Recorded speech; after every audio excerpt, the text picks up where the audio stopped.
So Felix Valloton's one of my favorite painters, and he was part of this group, which is Les Nabis, I believe it's pronounced, a group of French and Swiss painters that kind of believed Nabi means the prophet, and so they were kind of trying to make work under the guidance of Paul Gauguin, that was not really naturalist and kind of more spiritualist and using kind of a bolder palette.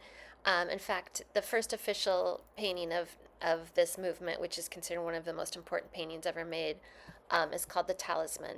And that is because Gauguin convinced the artist, Sorcier, I don't know how to pronounce his name, I'm sorry, to use colors straight from the tube.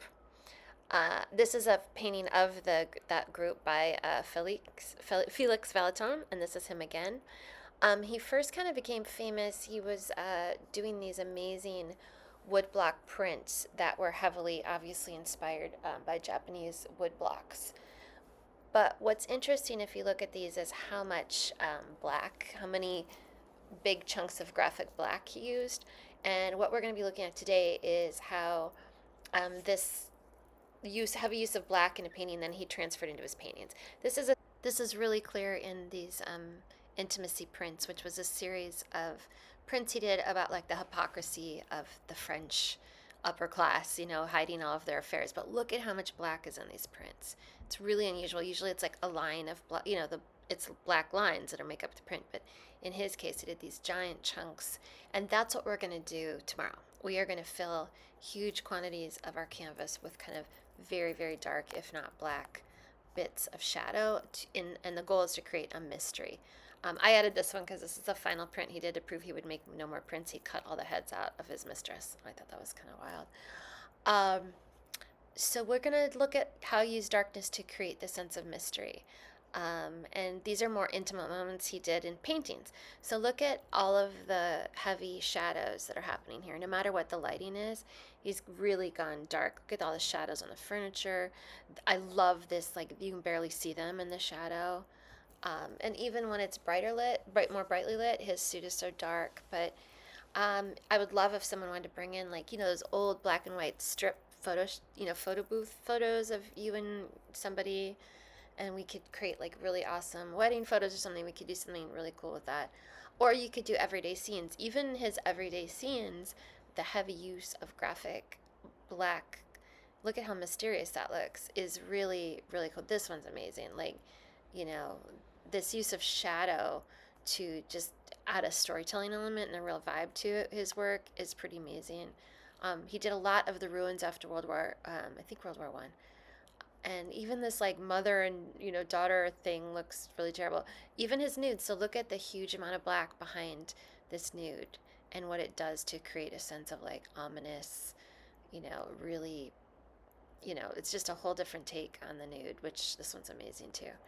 Um, Still life, even I just threw in one flower. You could even do a still life if you wanted. His use of shadows, and that is pretty cool, I thought. You could exaggerate even more. Um, his interiors, oh, sorry, well, that's a landscape, but a lot of black in that. Um, Even his interiors, I thought the way her head disappears in the shadow was pretty cool. This feels like Vollard to me, but you could create this world where it's just in the shadows, and then it just tells a story of what's emerging. So that could be an option. Or you could do a landscape. He did a ton of landscapes. I think he did, I want to say 3,000 paintings. Like, look at that dark right upper, that shadow on the upper right, what that does. And just the darkness of going into those trees. It's very unusual to have that level of contrast. Like, it feels like a giant cloud is moving over the sky. So even this, again, more ruins from the war, which is really powerful to have that darkness in it. Um, and again, here, I think this was another war story. But yeah, so what I want you to do is think of, I personally think it'd be really cool to see everyone do an intimate moment. Maybe not you, maybe a movie still or a magazine image you love.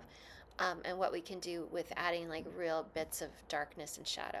Even this playful little girl running through the woods, look at what it's done with all that shadow in the trees. Sorry, it's a duplicate. So yeah, that's what we're going to be looking at tomorrow. Um, Bring in a landscape image. I'd love to see if you did an intimate moment, um, or a still life, or like an interior too would be cool, like a family dinner, but moody. So here's one I did. I pulled a screenshot from Reality Bites because there are no pictures of Rob and I looking cool like this. And then I did the first, so see how it's just kind of normal. It's a little dark, but kind of normally lit. So here's the first pass. I just kind of like started dropping stuff in, but I started to like really start dropping in shadows on the people, on the boxes, like where there wasn't such dark shadows, I made them darker.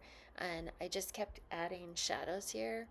Not a great painting, but look what happens when you do start adding these bits of darkness. It immediately becomes a different story, um, and more moody. So the end product, I think I'll go back and make even more shadows, honestly. But so tomorrow I'll bring in an idea, an image, and we will paint mysterious stuff. Bye.